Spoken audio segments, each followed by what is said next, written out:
Welcome back to your daily dose of ancient wisdom.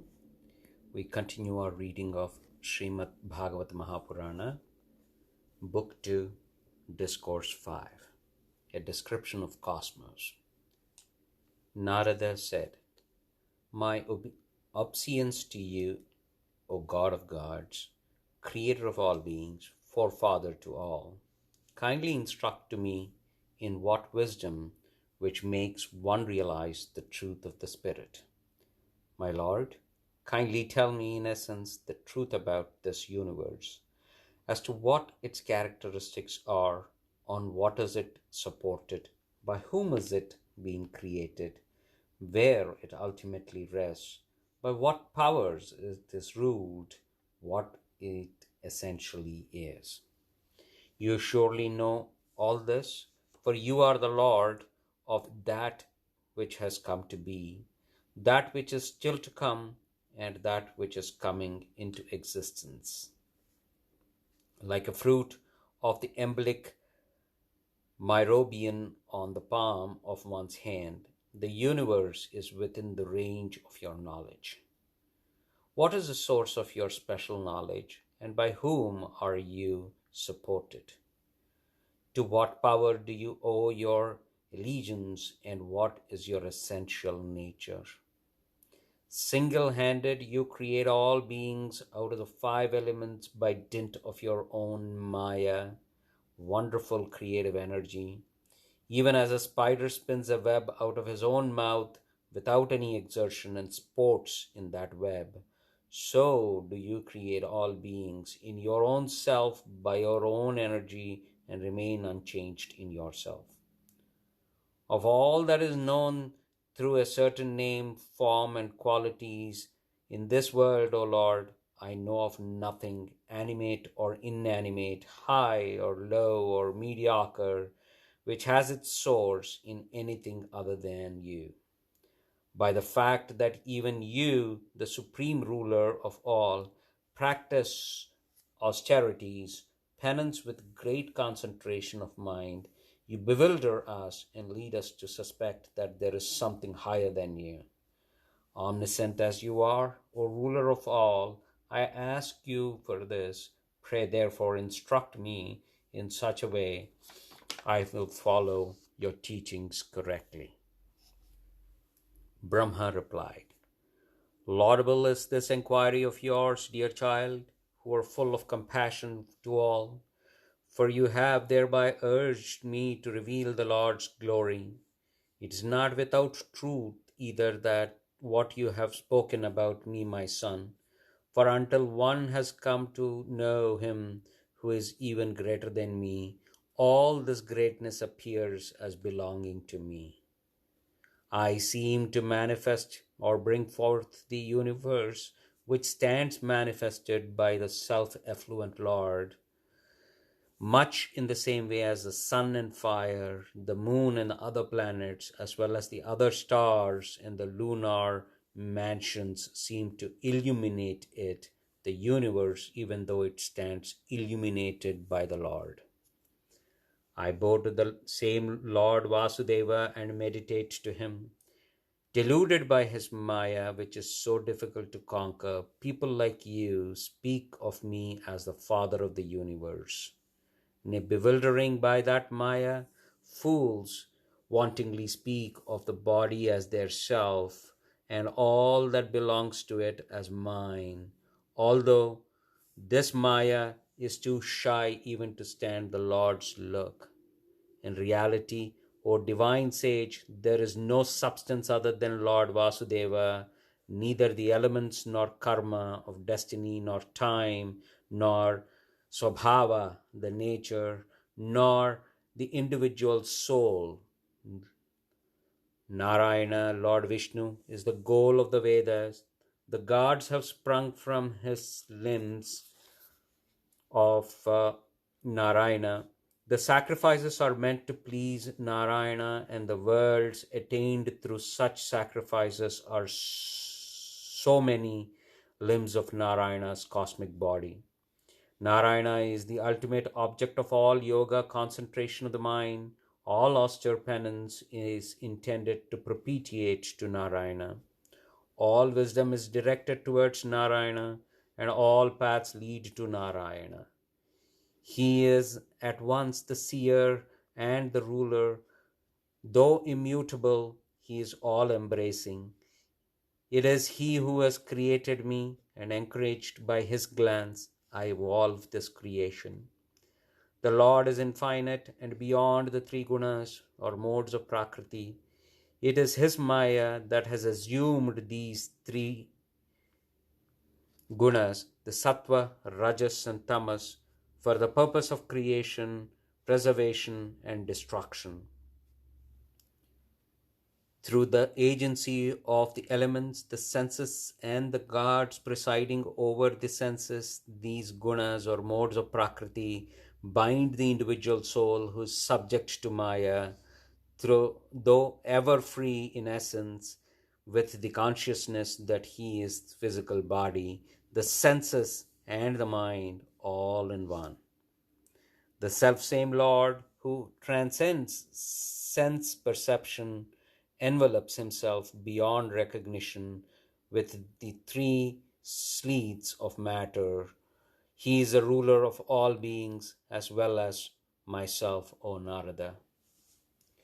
Intent upon becoming many at the dawn of creation, the Lord of Maya, assumed at will, pressed into his services for the purpose of creation by his own Maya, or the deluding potency, time, karma, or destiny of the jivas, and swabhava, the innate disposition that had already existed in a latent form in his being. Time disturbed the equilibrium of the three gunas. Swabhava transformed them, and from karma was evolved Mahat, the principles of cosmic intelligence. All these functioning through the power of the Lord himself. From Mahat, as it underwent transformation, dominated as it was by the Rajas and the Sattva, emanated an evolute which was dominated by the element of tamas, darkness or opacity, and was made up of three factors: dravya, the substance; jnana, the intelligence; and kriya, the activity. This was known by the names of anahakara and became the threefold as it underwent transformation.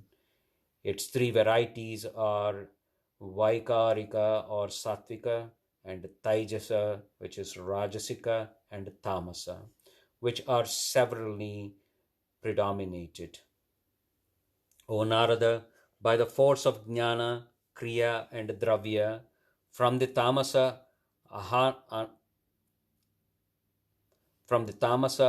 Ahanakara, the origin of the five gross elements as it underwent transformation, was evolved ether. Shabda, sound, is the subtle form as well as the distinctive characteristic of this element, and its sound which furnishes a clue to the seer and the seen.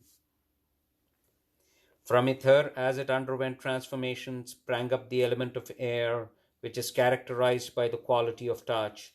Having inherited the characteristic of its cause, ether, it further characterized by the quality of sound. Vitality, energy, zeal, and strength are only other names of air. From the element of air, even as it underwent transformation under the impelling force of time as well as destiny, the innate disposition of various individual souls was evolved fire, which is characterized by quality of color and has also inherited the characteristics of its chain of causes, namely sound and touch. From the element of fire, even as it underwent transformation, sprang up water, which is characterized by quality of taste. It is further characterized by the qualities of color, touch, and sound, which it has inherited from its chain of cause, namely fire, air, and ether. From the elements of water, even as it underwent transformation, came into being the earth, which is characterized by the quality of smell as well as the qualities of taste, color, touch, and sound, which it has inherited from its chain of causes: water, fire, air, and ether. From the Sattvika ego sprang up the cosmic mind as well as the deity presiding over the same, namely the moon god, and the 10 deities severally presiding over the five senses of perception and the five organs of action, namely the Digdevatas, the wind god, the sun god, Varuna, the twin gods, Ashwinis, the physicians of the gods, the god of fire, Indra, the lord of paradise, Lord Vishnu, appearing as younger brother of Indra and therefore called Upendra, Mitra, one of the 12 sons of Aditi, and Prajapati. Footnote: of the 10 gods enumerated above, the Digdevatas preside over the auditory sense, the wind god over the sense of touch, the sun god over the sense of sight, Varuna over the sense of taste, and Ashwinis over the olfactory sense.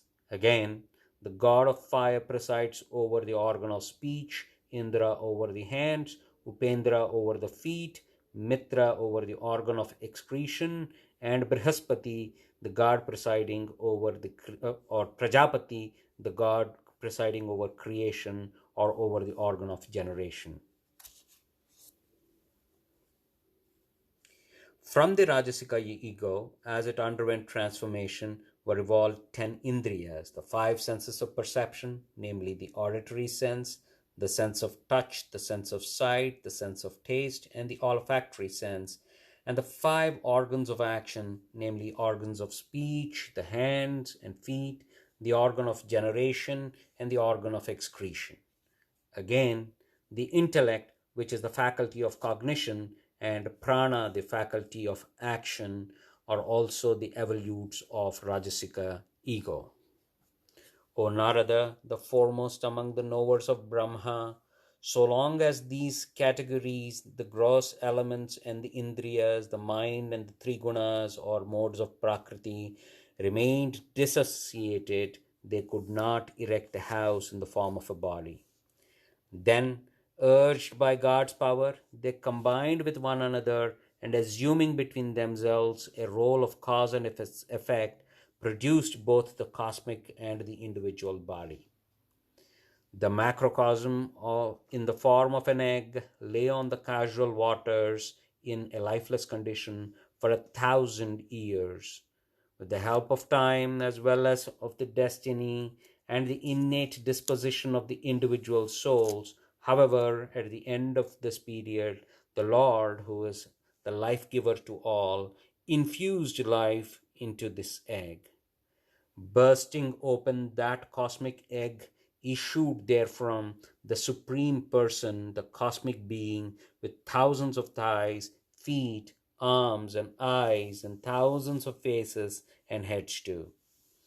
It is in his limbs that the wise locate the various worlds comprised in the universe, the 7 lower spheres below his waist, and the 7 higher spheres above his hip and lions. The Brahmana, the priestly class, represent the mouth of this cosmic being, and the Kshatriyas, the warrior class, his arms, the Vaishyas, the trading class, emanated from the Lord's thighs, and the Shudra, the laboring and artisan classes, from his feet. The 7 subterranean spheres and the sphere of the earth are located in his lower limbs, from the feet up to the waist.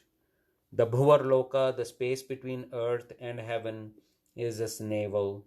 The Swargaloka, or Indra's paradise, is the heart, and the Maharloka is the breast of that supreme being. Even so, Janaloka is located in his neck, Tapoloka in his breast, and the Satyaloka, comparatively the eternal abode of Brahma, in his head.